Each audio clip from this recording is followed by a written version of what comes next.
Bem. Meus irmãos, vamos dar início então, nosso encontro. Está um pouco quente aí, ô Angelito?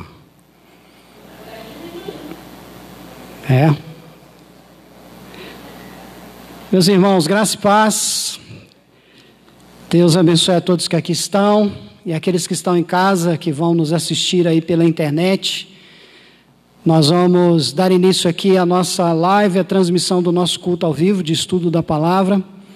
E quero pedir aos irmãos que aqui estão e aqueles que também estão em casa, para que nós possamos abrir juntos as nossas Bíblias no livro do Apocalipse.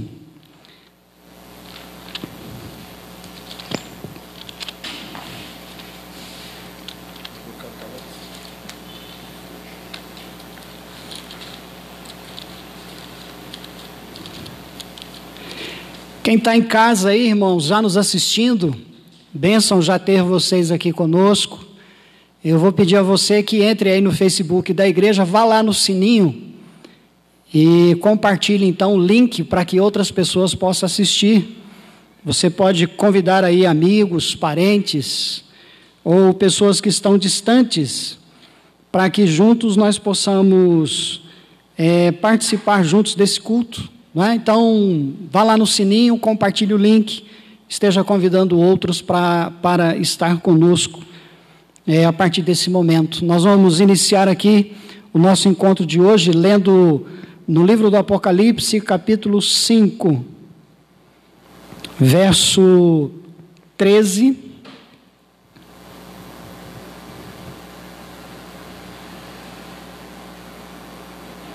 E 14. Apocalipse capítulo 5, verso 13 e também o verso de número 14. A palavra do Senhor nosso Deus nos diz assim: Então ouvi que toda criatura que há no céu e sobre a terra, debaixo da terra e sobre o mar, e tudo que neles há, estava dizendo: Àquele que está assentado no trono e ao Cordeiro, seja o louvor e a honra, e a glória, e o domínio pelos séculos dos séculos.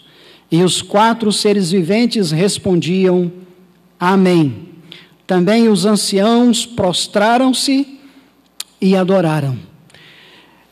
Num tempo, irmãos, como esse que nós estamos vivendo, um versículo como esse, um texto como esse, vem encher o nosso coração de muita alegria e também de muita satisfação, porque João está vendo, discernindo e entendendo que alguém está sentado no trono e ao Cordeiro de Deus, aquele que morreu pelos nossos pecados, conforme João diz, Eis o Cordeiro de Deus que tira o pecado do mundo, e a esse Cordeiro, diz a palavra, seja o louvor, a honra e a glória e o domínio pelos séculos dos séculos. A história, ela não está desencarrilhada, a história não está desconectada com a história de Deus, pelo contrário, Deus está no controle. É por isso que a Bíblia está dizendo que a Ele seja o louvor e a honra e a glória e o domínio pelos séculos dos séculos.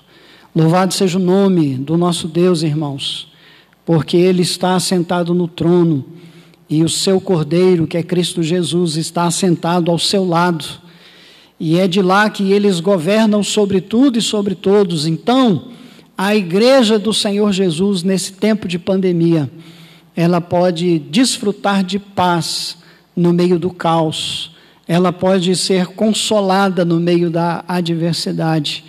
A igreja, ela é consolada por esse Deus, que tira dos nossos olhos toda lágrima e nos preenche da alegria dEle, da força que vem dEle, do sustento dEle sobre as nossas vidas. E cremos que hoje nós estamos aqui motivados por isso. Nós estamos aqui para, de fato, adorá-lo como é devido, como diz o próprio texto, Seja o louvor, a honra e a glória e o domínio pelos séculos dos séculos. Amém? Então, eu quero convidar os irmãos que estão aqui a ficarem em pé e aqueles que estão em casa, a um momento de oração. Nós vamos estar orando e, ao mesmo tempo, agradecendo o Senhor, bendizendo o nosso Deus pelo que Ele tem feito pelas nossas vidas. E que Ele continue a fazer, irmãos, muito mais, muito mais. Deus tem coisas tremendas e maravilhosas para fazer em nossas vidas. E que a nossa motivação seja essa, o louvor e a adoração, porque Deus está sentado no seu trono e Ele governa sobre tudo e sobre todos, e assim o será sobre as nossas vidas. Então vamos fechar os nossos olhos e curvar as nossas cabeças, e eu vou pedir ao nosso irmão diácono Eliomar que nos conduza a Deus nesta oração.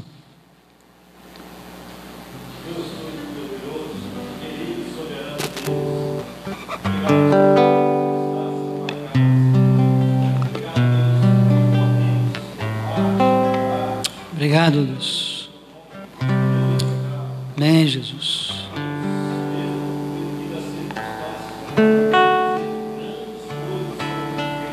Aleluia, Deus. Obrigado, Senhor.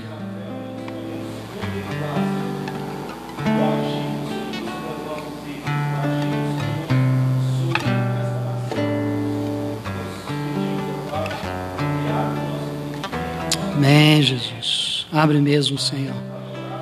Abre o nosso entendimento, dá discernimento, Senhor. Permita-nos assim, Pai, em nome de Jesus. Amém, Jesus.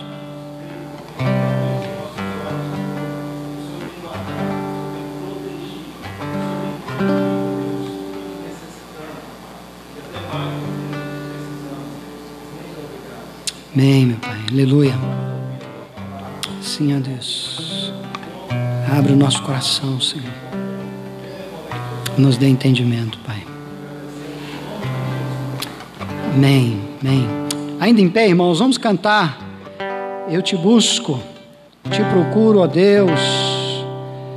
No silêncio tu estás.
És a nossa estrela da manhã.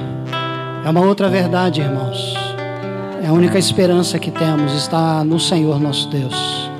E a Ele tributamos toda a honra e glória. devido ao santo nome dele. Amém? Vamos fechar os nossos olhos e orar mais uma vez?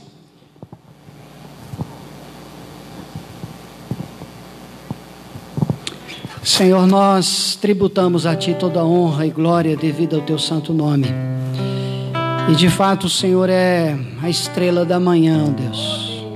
Sabemos que depois de uma noite de tribulação, como diz a Tua palavra, o choro pode durar uma noite, mas a alegria, ó Deus, ela vem pela manhã. Alegra o coração, Deus, do Teu povo nesses dias de dificuldade, de sofrimento, de pandemia.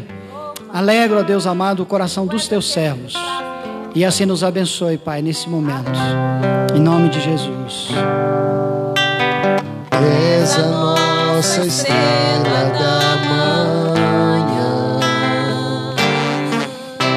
Cordeiro Santo que nos trouxe a paz. Em Tuas mãos está todo vencer. Resposta a tudo aquele que clama. A verdade é a Tua palavra, que não podes mentir. Por isso estamos aqui. És a nossa estrela da manhã, Cordeiro Santo que nos trouxe a paz. Em Tuas mãos está todo vencer. Resposta a todo aquele que clama. A verdade é a Tua palavra, que não podes mentir. Por isso estamos aqui. Te louvamos, ó Senhor,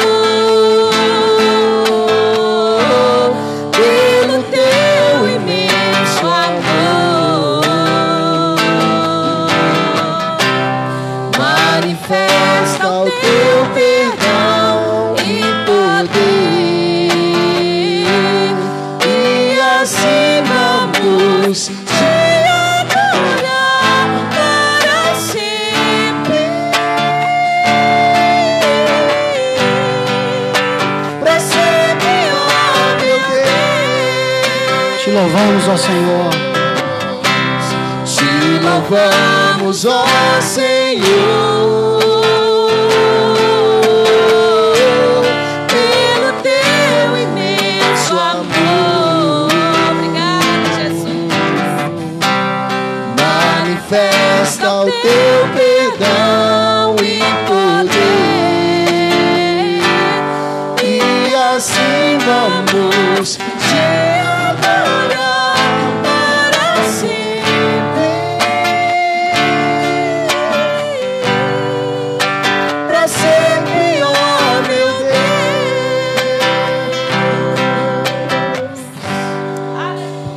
Permita-nos, ó Deus, o louvor e a adoração ao Teu santo nome, enquanto fôlego tivermos, ó Deus, e por toda a eternidade que o Senhor nos conceder.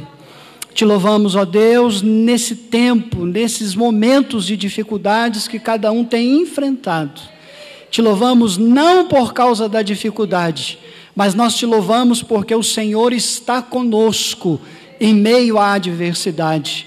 Te louvamos, ó Deus, não por causa da pandemia, mas porque o Senhor tem o controle da pandemia.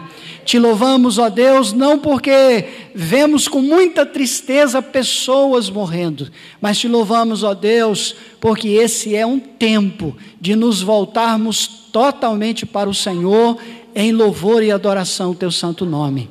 Agora fala conosco, Pai, pela instrumentalidade da Tua palavra. Edifica-nos, ó Deus, e constrói em nós uma fé inabalável. Nós te pedimos que seja assim, no nome santo de Jesus. Amém, ó Deus. Amém. Muito bem, irmãos, podem se assentar.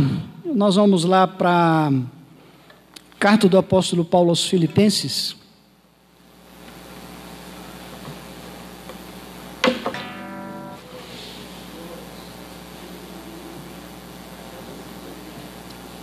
Filipenses capítulo 1.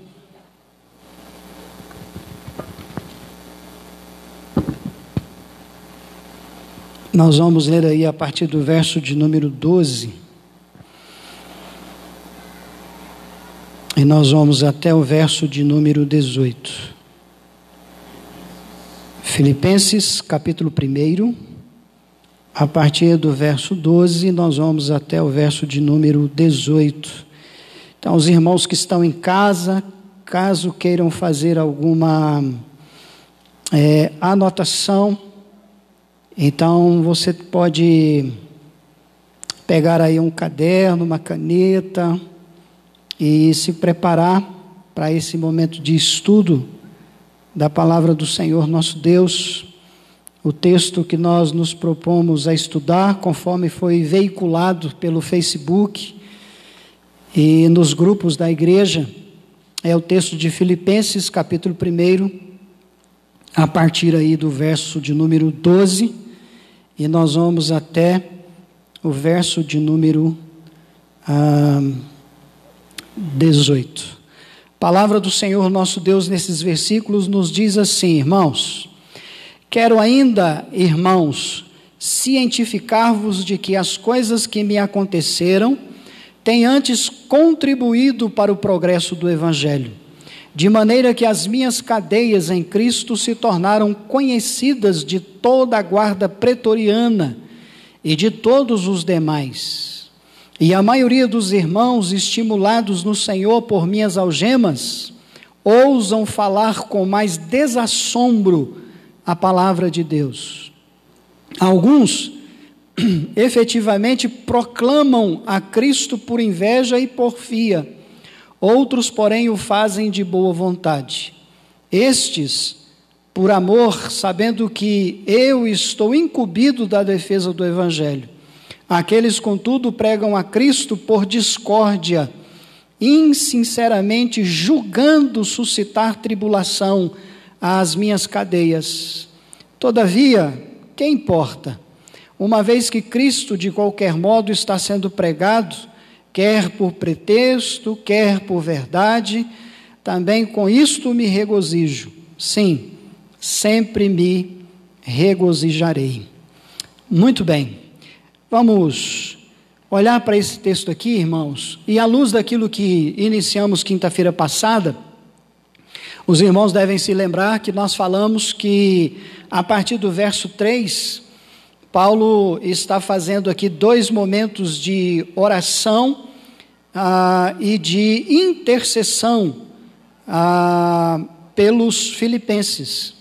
Então, nós falamos muito dessa questão da oração, falamos que Paulo louvava a Deus desses irmãos, orava por eles, intercedia por eles diante do Senhor nosso Deus, porque eles eram cooperadores com Paulo no Evangelho. Lembram-se disso? Verso de número 5, pela vossa cooperação no Evangelho desde o primeiro dia até agora. Então Paulo orava por esta igreja, orava por esses irmãos, porque esses irmãos estavam preocupados em auxiliar, eles auxiliavam Paulo de todo o coração, e auxiliavam desde o primeiro dia que aceitaram o Evangelho, que aprenderam acerca do Evangelho. Não era um auxílio forçado, ou um auxílio por causa de um sentimento religioso.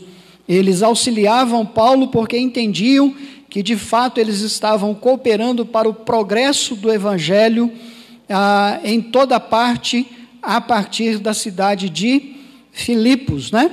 Paulo também orava por esses irmãos por causa da salvação deles, como diz aí o verso 6, aquele que começou a boa obra iria completar até o dia de Cristo Jesus, né? Até o dia da volta do Senhor Jesus. Paulo diz que é justo que ele pensasse assim por causa da relação que ele tinha com esses irmãos e os irmãos com ele, né? Então era uma relação sincera, e eles estavam de fato preocupados em afirmar o Evangelho. Então Paulo está aqui em dois momentos distintos, orando por esses irmãos. A primeira começa no verso 3, vai até o verso 8, a segunda oração de Paulo começa aí no verso de número 9, quando Paulo está dizendo que também fazia esta oração, ou seja, que o amor desses irmãos fosse um amor que aumentasse mais em pleno conhecimento e também em toda percepção. Eu me lembro bem que eu fiz questão de frisar essa questão do aumento do amor, né? Paulo orando para que o amor desses irmãos aumentasse. Interessante, irmãos, a oração, ela nunca vai esvaziar a totalidade do amor. O amor, se a gente pode fazer aqui pegar um gancho da palavra de Paulo lá em 1 Coríntios capítulo 13, a Bíblia diz que o amor jamais acaba. Amor jamais acaba. Então o amor, ele pode ir sendo nutrido de tal maneira que ele vá aumentando cada vez mais. Então veja bem, num momento em que nós estamos vivendo, e que é profético, e é a palavra do próprio Senhor Jesus, dizendo que o amor de muitos se esfriaria. Então quando eu vejo Paulo orando aqui pela igreja de Filipos, e orando e dizendo, olha, Senhor, faz com que o amor desses irmãos aumente cada vez mais. Não é que eles não amavam, eles amavam muito, eles cuidaram, eles ofertaram, eles contribuíram para a oferta missionária, eles contribuíam para o ministério de Paulo. Essa era uma igreja envolvida com Paulo, era uma igreja amorosa, era uma igreja que amava. Paulo tem essa relação de amor com essa igreja. Contudo, Paulo ora dizendo, Senhor, faz com que esse amor aumente cada vez mais. Então você tente imaginar uma igreja onde reina o amor, que é a verdadeira característica do discípulo de Cristo Jesus, não é? Nisto conhecereis que sois verdadeiramente meus discípulos, se vocês amarem uns aos outros. Essa é a maior marca de um discípulo de Cristo Jesus. Não é conhecimento bíblico, embora tem que ter, não é a capacidade que ele tem de passar horas e horas em oração, e tem que passar mesmo, tem que orar muito, mas a maior característica de um discípulo de Jesus é que ele ama, independente de qualquer outra coisa. Ok? E aí, então nós vamos entrar aqui no verso 12, onde Paulo vai falar de um tema, eu até coloquei lá postou lá no Facebook e também lá nos grupos da igreja, não é? O que Paulo vai tratar aqui, irmãos, é acerca de perspectiva, visão, como é que a gente vê as coisas, como é que a gente enxerga as coisas, qual é a percepção que a gente tem da vida cristã. Então, Paulo ora em duas situações pela igreja de Filipos, não é? Então ele está nos ensinando a orar pelas nossas igrejas, principalmente pela nossa igreja local. Ele está nos ensinando a fazer isso, orar para que esses irmãos se tornem cooperadores, a boa obra que Cristo começou possa completar, que tenham uma boa relação, não é? E pedir que o amor desses irmãos aumente cada vez mais. Mas quando Paulo entra aqui no verso de número 12, Paulo vai começar a falar dessa questão da perspectiva da vida cristã. Como é que a gente enxerga, como é que a gente vê, como é que a gente analisa a questão da vida cristã. E Paulo, ele vai falar aqui de duas coisas distintas, ou de dois momentos distintos. Primeiro, ele vai fazer uma referência ao passado. Lê o verso 12 para você entender isso. Olha a questão do passado, quando Paulo fala assim, quero ainda, irmãos, cientificar-vos de que as coisas que me aconteceram. As coisas que me aconteceram. E aí você tem que fazer uma pergunta, que coisas são essas? Do que Paulo está falando? O que de fato aconteceu com Paulo para que ele chegasse a fazer essa afirmação, que as coisas que aconteceram a ele têm antes contribuído para o progresso do Evangelho, para o crescimento do reino de Deus, para que Cristo se tornasse cada vez mais conhecida. Então, Paulo está fazendo um apelo aqui aos filipenses que possivelmente conheciam muito bem a história de Paulo. Paulo está fazendo um apelo para que eles olhassem para trás, olhem para a história, vejam as coisas que me aconteceram, como que tudo isso que me aconteceu tem antes contribuído para o crescimento do Evangelho, o progresso do Evangelho, né? O Evangelho, a disseminação do Evangelho. Então ele apela para o passado. Segunda coisa que a gente vai aprender aqui é que Paulo apela para o tempo presente. Então ele dá uma olhada no passado e ele tem os olhos colocados agora no tempo presente. É por isso que ele vai dizer aí, a partir do verso 13, de maneira que as minhas cadeias, né, fato de estar preso, o corpo, Paulo estava privado de fazer viagens missionárias, de plantar igrejas, mas Paulo não estava privado de pregar o Evangelho. Então lembra quando Paulo fala assim para Timóteo: Timóteo, prega, insta, quer seja oportuno, quer não. Em outras palavras, aproveite todas as oportunidades. Não é porque você está preso, ou porque nós estamos em casa, obrigados a ficar dentro de casa por causa dessa pandemia, que a gente vai deixar de falar do Evangelho. Pregue o Evangelho. Esse instrumento que está aqui na minha frente, o celular, irmãos, isso aqui é uma maravilha, uma bênção. Então, em casa, tira um tempo, convoca irmãs para oração, vai lá no Zoom, vai lá no Google Meeting, faz grupos, chama essas irmãs nesses grupos, e diz: olha, vamos orar, vamos clamar pela nossa nação, pela nossa igreja, pelo nosso povo, pela nossa cidade. Louvamos a Deus porque não temos nenhum caso aqui, e que Deus, pela sua infinita bondade e misericórdia, permita que continue assim, né? Então nós temos muito que agradecer ao Senhor. Então use esse aparelho aí, a internet, esse veículo que nós temos, irmãos, estamos presos em casa, mas a nossa boca não está presa, a gente pode falar. Então Paulo vai dizer aqui no verso 13, de maneira que as minhas cadeias em Cristo se tornaram conhecidas de toda a guarda pretoriana. Pensa aí, de toda a guarda pretoriana. Paulo estava preso. A cada 6 horas, um grupo de 4 soldados ficavam com ele, ficavam revezando com ele. Aí você imagina, Paulo ia ficar calado? Só se colocasse uma mordaça na boca dele, não era o caso, né? Tanto que se você pegar aqui, presta atenção, vá lá para o capítulo 4 de Filipenses. Presta muita atenção, irmãos, nesse versículo, mas muita mesmo. Porque a guarda pretoriana era a guarda particular do imperador. A guarda pretoriana não era qualquer guarda. Era a guarda de elite do imperador daquele tempo. Aí você vai no capítulo 4, olha o verso 22, por favor. Diz assim, todos os santos vos saúdam. Especialmente quem? Os da casa de onde? Ora, quem são esses da casa de César, irmãos?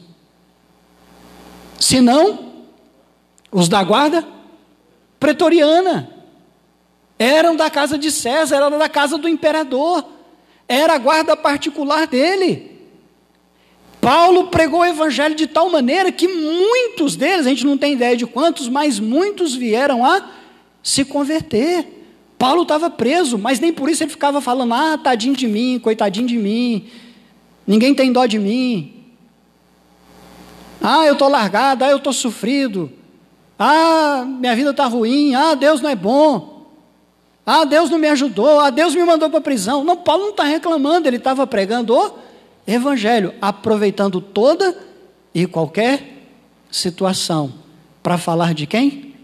De Jesus, e do grande amor que Jesus tem pelo pecador. dor. Mas volta lá, capítulo 1, verso 12.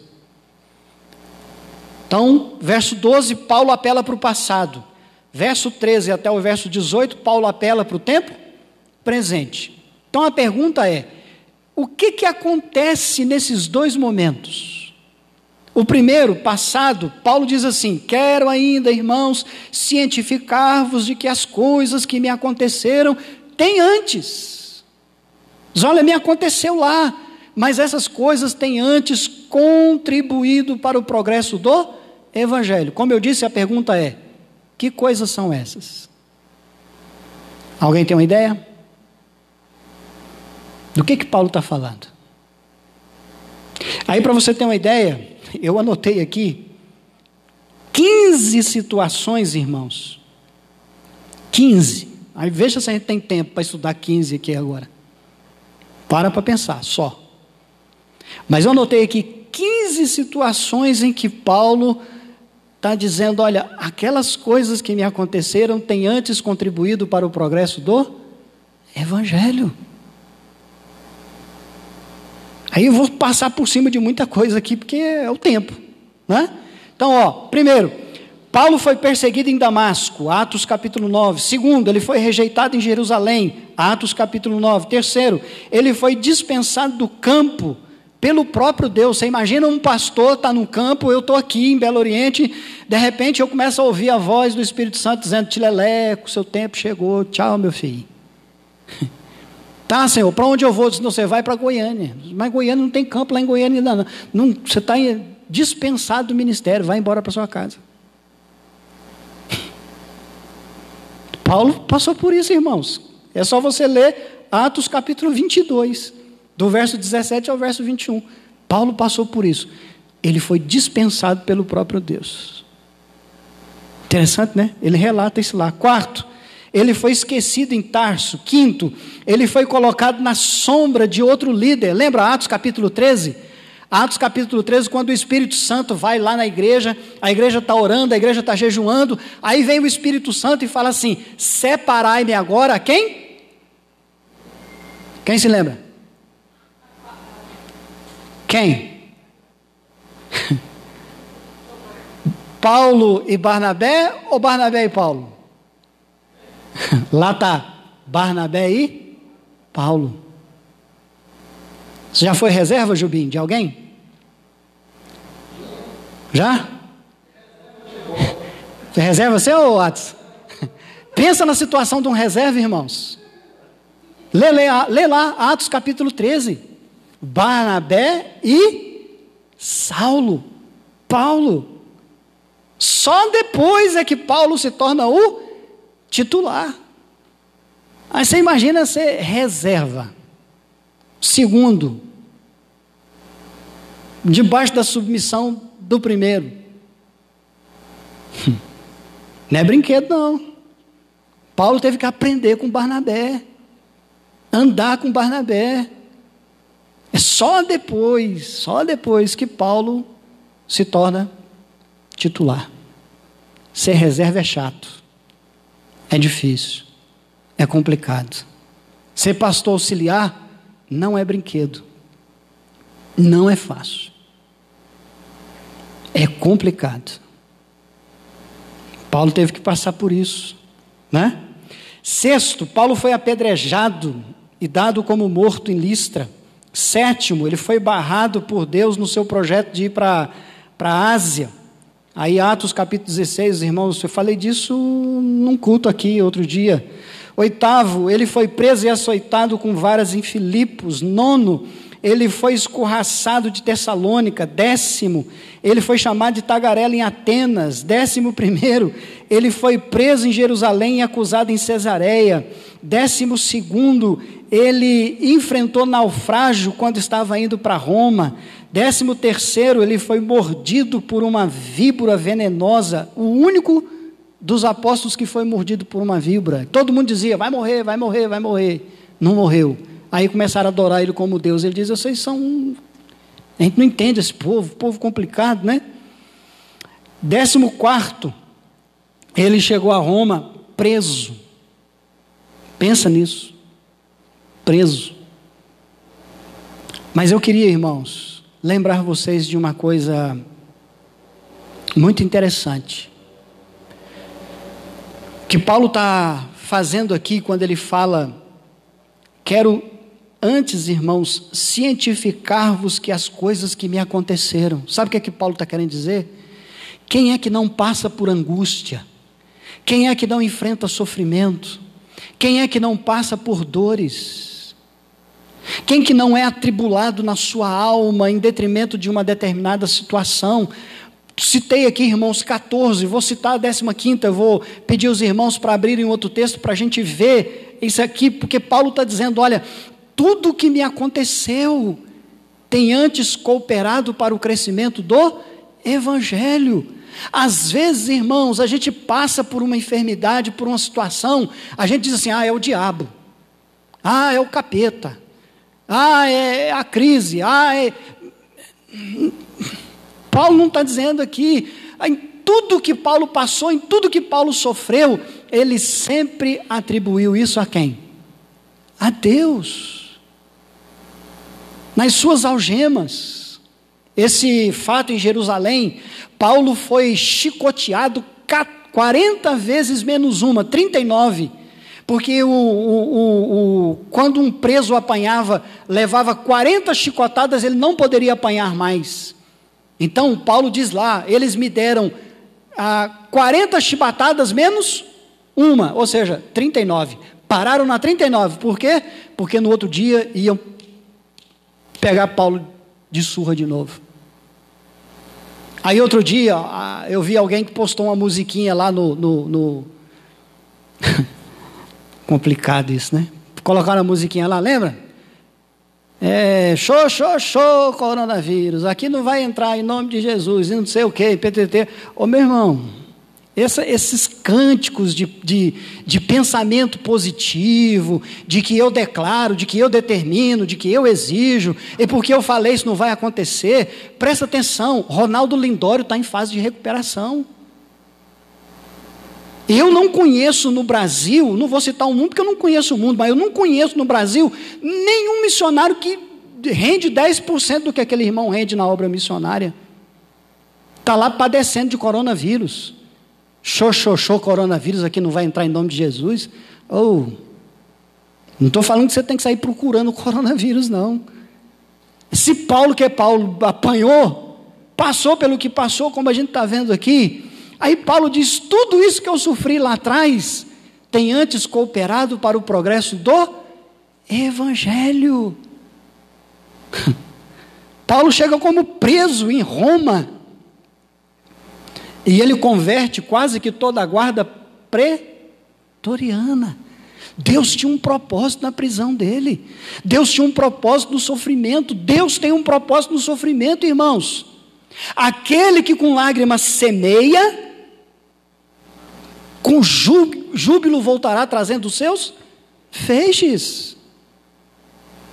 Aí tem gente que entra para a vida cristã, porque acha que ele vai entrar para a vida cristã, ele não vai sofrer nada nessa vida, ele não vai passar por dificuldade, ele não vai enfrentar sofrimento, ele não vai sofrer. Jesus diz assim: bem-aventurados sois vós, quando por minha causa vos injuriarem, causarem todo o mal a vocês, falarem todo tipo de absurdos contra vocês. Mateus capítulo 5, versos 11 e 12, olha aí para você ver. O próprio Senhor Jesus está dizendo. Então para pensar um pouco, e olha para a palavra de Deus, e vamos viver de acordo com a palavra de Deus. Paulo está falando em alto e bom som, que eu sofri lá atrás. Aí você abre, por favor, volta aí algumas páginas e vá para 2 Coríntios capítulo... dura é o tempo, né? Mas vamos lá. O ideal é começar no capítulo 10 e a gente terminar no capítulo 12. Não sei se dá para falar de uma coisa tão extensa, mas vamos lá. O que Paulo está fazendo no capítulo 10 de 2 Coríntios, irmãos? Alguma ideia? Se você ler aí o enunciado que a a Sociedade Bíblica do Brasil colocou, aí acima do capítulo 10 está escrito assim: Paulo defende a sua autoridade o quê? Apostólica. O que está acontecendo aqui, irmãos, é que a igreja de Corinto, essa aqui, ó, é a quarta carta que Paulo escreve aos Coríntios. Nós temos duas, mas ele escreveu 4. A primeira se perdeu, a segunda é a 1 Coríntios, a terceira se perdeu, a quarta é essa que nós temos aqui, que é chamada de 2 Coríntios. Aí eu não tenho tempo também para ficar explicando isso aqui. Mas nessa carta, ela é conhecida como carta severa. Por quê? Porque os irmãos de Corinto começaram a querer exigir de Paulo as credenciais do apostolado. É por isso que no capítulo 10 começa Paulo defendendo o seu apostolado. É mais ou menos como alguém questionar se o pastor é pastor mesmo. Por que você é pastor? Deixa eu ver suas credenciais, deixa eu ver. Querer exigir esse tipo de coisa. Então Paulo está enfrentando isso. Foi Paulo quem plantou a igreja de Corinto. Paulo passou 1 ano e 8 meses em Corinto, plantando essa igreja. Paulo contou com o auxílio de Áquila e Priscila, como ele cita lá no livro de Atos. Paulo plantou essa igreja com muita dificuldade. Corinto era uma cidade portuária, passava muita gente ali, mas Paulo planta uma igreja, deixa uma igreja ali. Essa igreja começa a ter problemas com dons espirituais, dificuldades com dons. Lembra que Paulo fala isso? Não vos falta nenhum dom, mas fizeram dos dons uma bagunça, uma verdadeira bagunça. Aí Paulo diz: olha, eu não estou entendendo vocês, porque eles estavam criando partidos por causa dessas realidades na igreja de Corinto. Uns é de Paulo, outros é de Apolo, outros é de Cefas, e haviam aqueles que eram do próprio Senhor Jesus. Não, eu sou de Cristo, mas os mais espirituais, que Paulo chama de pneumaticóis, os mais espirituais se diziam de Cristo. E a igreja dividida, rachada. Paulo diz: isso é um absurdo, isso não pode. Aí Paulo escreve a primeira carta corrigindo essas coisas, lembra? Havia o filho que possuía a mulher do seu próprio pai, olha que absurdo. Aí Paulo vai lá, corrige essas coisas. Paulo está doutrinando a igreja, a primeira carta que nós temos. Manda. Talvez essa carta causou uma certa indignação naqueles irmãos. Aí Paulo fica sabendo, diz: os irmãos lá estão revoltados, eles estão ouvindo outros apóstolos que não você. Aí Paulo vem e escreve a segunda carta e diz: vem cá, vocês são a minha carta escrita. Quem foi que alcançou vocês? Quem foi que pregou o evangelho para vocês? Quem foi que ensinou o evangelho a vocês? Paulo vai dizendo isso aqui na segunda carta. Você pega o capítulo 10, começa a ler, você vai entender isso. Então Paulo está falando aqui, ele está defendendo o seu apostolado. Mas eu queria que os irmãos olhassem, por favor, o que está aí a partir do verso 13. Capítulo 10, verso 13. Nós, porém, não nos gloriamos sem medida, mas respeitamos o limite da esfera de ação que Deus nos demarcou e que se estende até vós. Por quê? Porque não ultrapassamos os limites como se não devêssemos chegar até vós, posto que já chegamos até vós com o evangelho de Cristo, não nos gloriando fora da medida nos trabalhos alheios, e tendo esperança de que, crescendo a vossa fé, seremos sobremaneira engrandecidos entre vós, dentro da nossa esfera de ação. Ou seja, a obra missionária que nós fizemos, não estamos aqui entrando no campo de ninguém, vocês são fruto do trabalho do evangelho que nós anunciamos.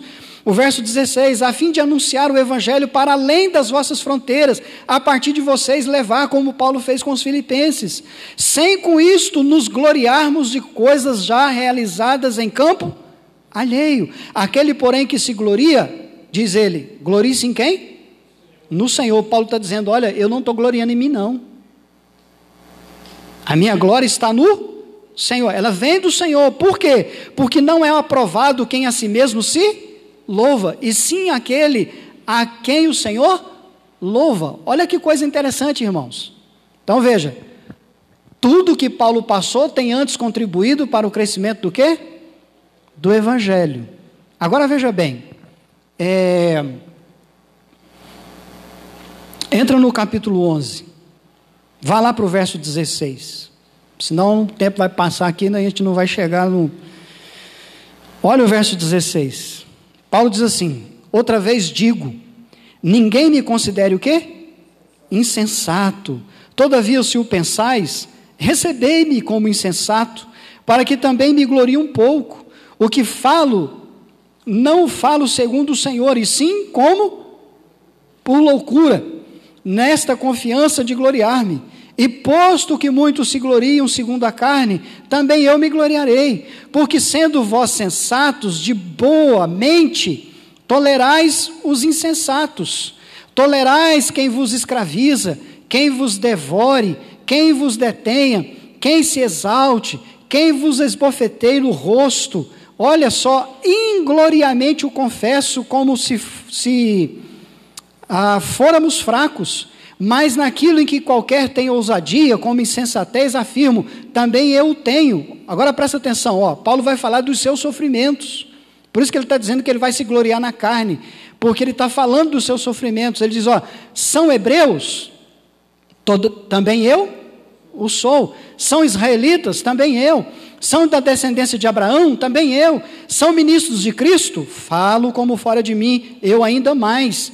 Em trabalhos muito mais em prisões, muito mais em açoites, sem medida, em perigos de morte muitas vezes. 5 vezes recebi dos judeus uma quarentena de açoites menos, aquilo que eu falei, 40 menos 1, 39. Fui 3 vezes fustigado com varas, 1 vez apedrejado, em naufrágio 3 vezes, 1 noite e 1 dia passei na voragem do mar, em jornadas muitas vezes, em perigos de rios, em perigos de salteadores, em perigos entre patrícios, em perigos entre gentios, em perigos na cidade, em perigos no deserto, em perigos no mar, em perigos entre os falsos irmãos, em trabalhos e fadigas, em vigílias muitas vezes, em fome, sede, em jejuns muitas vezes, em frio e nudez. Além das coisas exteriores, há o que pesa sobre mim diariamente. Olha só, além de sofrer tanto, do lado de fora, apanhando e etc, ele diz, tem uma coisa que me pesa mais sobre mim diariamente. Qual que é?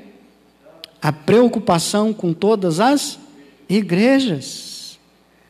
Eu vou parar aqui, irmão, senão a gente vai perder o ponto ali, por causa do horário. Mas se você entrar no capítulo 12, você vai ver isso. Paulo está falando dos seus sofrimentos. Só que quando você chega lá na carta dos Filipenses, Paulo vai dizer que os seus sofrimentos têm antes contribuído para o progresso do quê? Do Evangelho. Não é interessante isso? Isso contrapõe, irmãos, tudo o que nós temos aprendido nesses dias.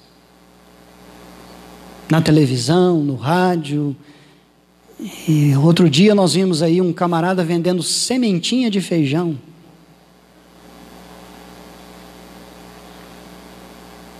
Sementinha de feijão vai fazer o que por você? E o pior é que tem gente que compra porque ele quer barganhar com Deus. Se ele paga, é R$1.000, não, eu vou pagar R$1.000 porque Deus vai me dar 10 mil, não é um bom negócio? Você investe 1.000, ganha 10, não é um excelente negócio? Isso tem atraído muita gente, só que isso é evangelho de palha. Isso é evangelho fraco, desnutrido, é comida de porco. Uma vez eu falei isso numa cidade em Goiânia, numa igreja em Goiânia, quase fui expulso dela. Mas tem muita gente comendo comida de porco, lavagem. Isso não passa de lavagem, irmãos, de palha. Não tem fundamento, não tem segurança. Hoje é feijão, amanhã é vassoura, depois da manhã é caneta. Aí eles vão inventando. Uma mente fértil. Se usassem aquela mente fértil para pregar o evangelho, seria muito melhor. Outra coisa, aqui na nossa igreja eu tive que ir na casa de 3 casais da igreja, 3. E um desses casais, eu cheguei lá, o marido estava com o olho fundo. Ele falou assim: pastor, tem 3 dias que eu não durmo por causa de um vídeo que eu vi na internet. Eu falei: que vídeo, meu irmão? Aí ele me mostrou o vídeo. Falou: aí, essa mulher está dizendo que vai ficar escuro, que o diabo vai vir disfarçado de parentes na nossa casa, vai devorar os nossos filhos. Aí, pastor, eu falei: meu irmão, pelo amor de Deus, pelo amor de Deus, você, como eu costumo brincar, falando sério, né? Você me ajuda aí, me ajuda. Olha com o que a pessoa está, e dizer assim: ah, não, foi um casal. Não, irmãos, foram 3. Com um deles, crente não faz aposta, amém? Não faz. Mas com um deles eu tive que fazer. Eu fiz uma aposta com ele. Ele tinha um maracujá em cima da mesa dele. Cadê a chave do carro? Eu peguei a chave do meu carro, falei assim: ó, sua mulher é testemunha. E falei sério, irmãos. Sua mulher é testemunha, está aqui a chave do meu carro. A chave do meu carro contra esse maracujá aqui. Até eu tenho que ir lá buscar meu maracujá. Contra esse maracujá aqui. Está feito? Eu falei: não, pastor, não precisa disso não. Eu falei: não precisa. Porque eu estou te falando aqui, eu estou te mostrando aqui, você não está entendendo. Precisa. Então, o meu carro contra esse maracujá. Vai chegar dia 9, o céu não vai escurecer, o diabo não vai vir disfarçado de parente na sua casa, não vai comer nenhum dos seus filhos, nada disso vai acontecer. Falei: pastor, mas olha aí, essa mulher é mulher de oração. Oh, meu irmão, isso é mulher do cão, é de oração, não é não, filho. Ô Vaninho, eu estou ao vivo aqui, cara, eu vou brincar com coisa séria. Vocês, irmãos, é o que eu falo. Se eu for abrir a minha caixa de ferramenta para contar as coisas que acontecem aí fora, quantos irmãos aqui da nossa igreja não são iludidos aí por essas profetisas e profetas aí? Quantos não são? Pois não, minha irmã.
Infelizmente, tem gente que é iludido por essas coisas.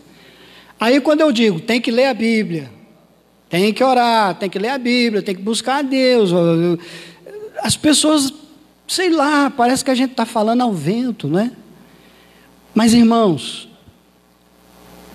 eu acho que a nossa igreja está no caminho certo.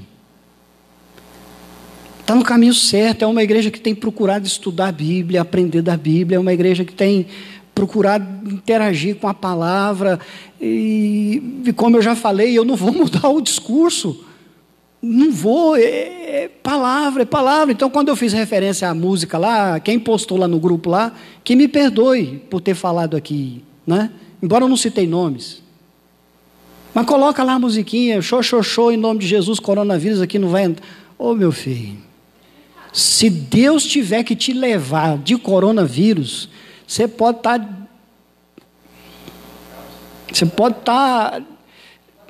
no, como é que chama? No porão do porão do porão do porão.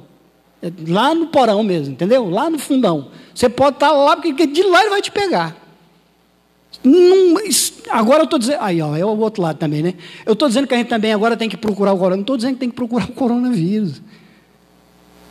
Mas também não tem que viver nessa paranoia. Então Paulo está dizendo, olha, tudo que eu sofri, tudo que eu passei, os açoites, os naufrágios, as prisões, apedrejamento, fui dado como morto, a cobra que me picou, porque a cobra picou ele, né? Aí o pessoal começou a achar que ele era um Deus. Eu falei, não sou Deus, mas Quantos Paulo não converteu lá? Quantos? Por causa do testemunho dele. A cobra pica ele e fala: ih, é um ladrão, vai morrer. É um malfeitor, vai morrer, vai morrer, vai morrer, vai morrer. Aí o tempo vai passando, a cobra é que morreu. Aí diz: não, é um Deus. Diz: não sou Deus, gente, espera aí.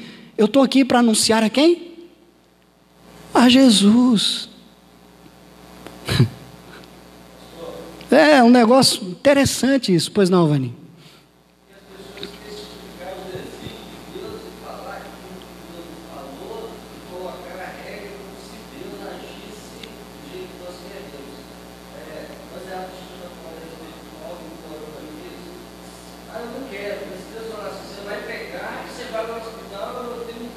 Você vai, perfeito, boa.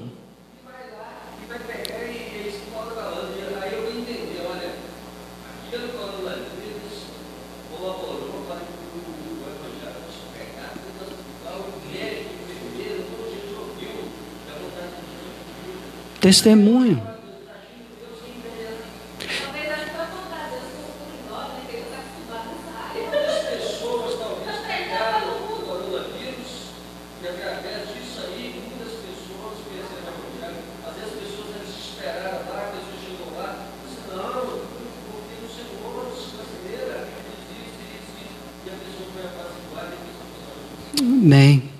Amém.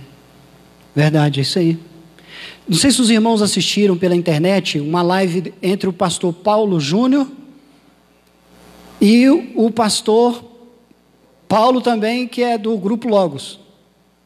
Alguém viu? Valéria assistiu, eu também assisti. O pastor Paulo, que é do lado do Grupo Logos, a esposa dele está na UTI, gente.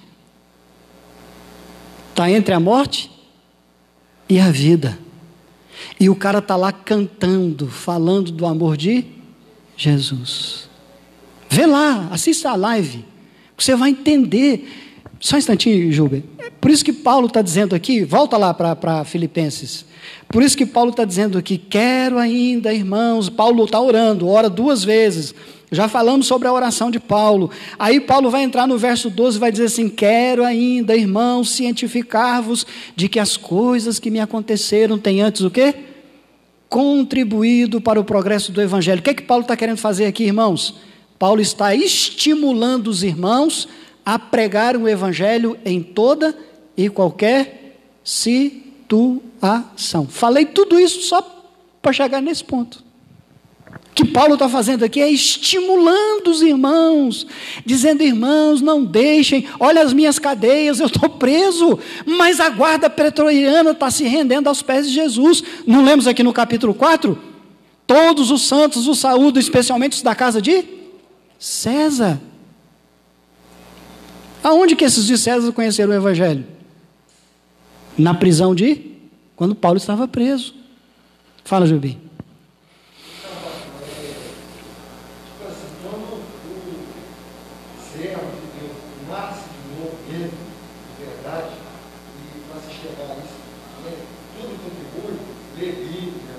Orar, né? Ele cria aquele conhecimento. Não é que ele vai sair fazendo tudo de errado, procurando pegar o piso, sem usar máscara. Ele toma os cuidados necessários, mas ele toma aquele jeito de assim: ó, eu não quero, mas se tiver de vir, vem. É que nem o senhor falou aí da situação desse pastor que está com a sua esposa, está internado. Claro que ele não queria isso, mas ele... Óbvio que não. Ele está preparado para esse tipo de... Sim.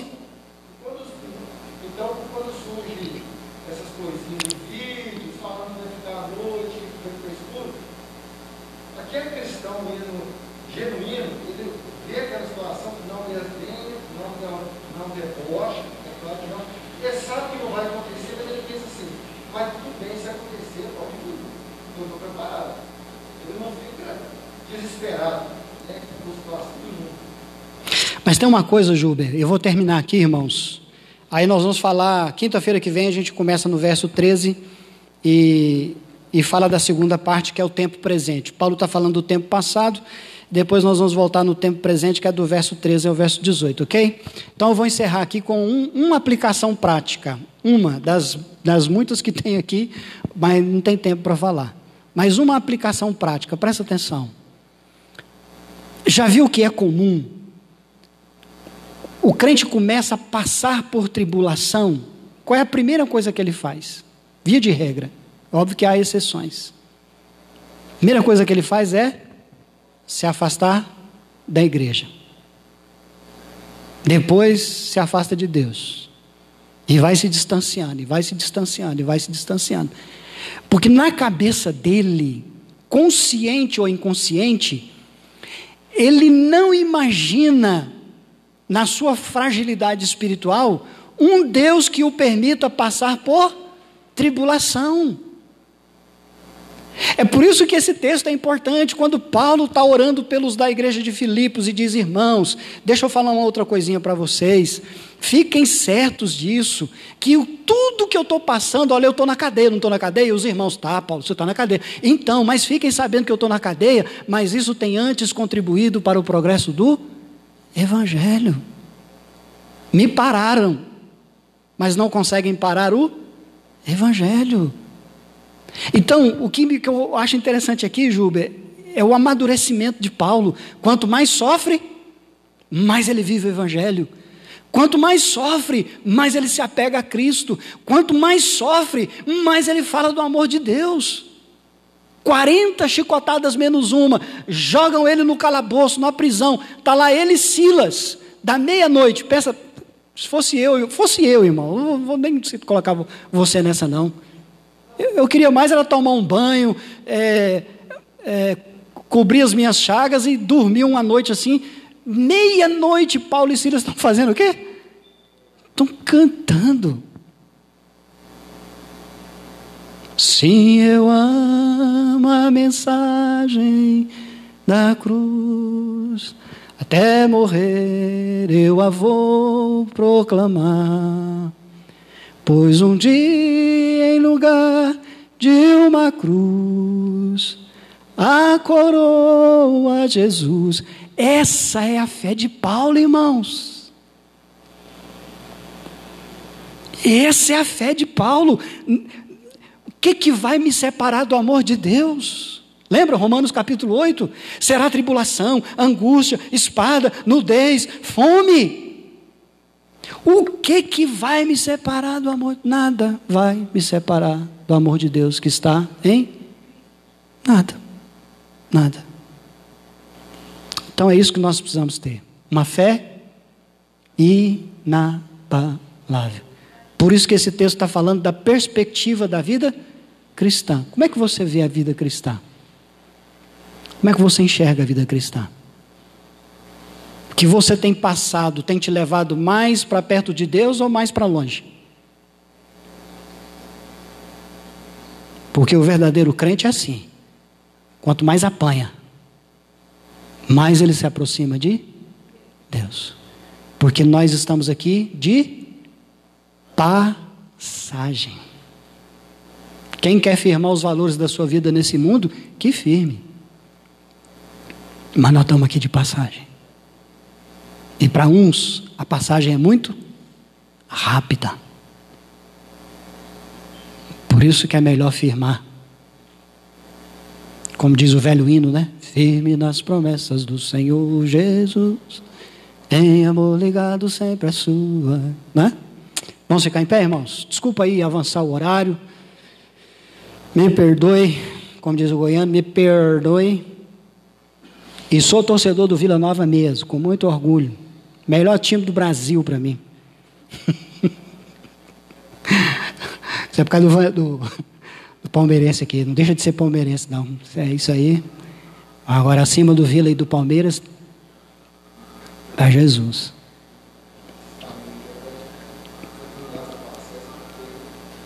Tá certo. Vamos orar, irmãos. Senhor, nós queremos agradecê-lo, Pai, pela Tua palavra. Obrigado por ela, porque ela é a nossa única regra de fé e prática.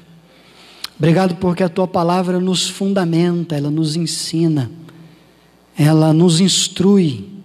A Tua palavra é o pão do céu, um verdadeiro alimento que nutre a nossa alma, que nos enche de esperança e de convicção.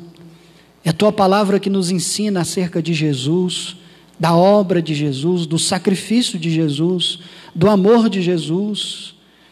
É lendo a Tua palavra e vendo homens como o apóstolo Paulo, que tem essa capacidade de chegar para uma comunidade, como a comunidade dos filipenses, e dizer: olha, antes, irmãos, tudo o que me aconteceu tem antes contribuído para o progresso do Evangelho.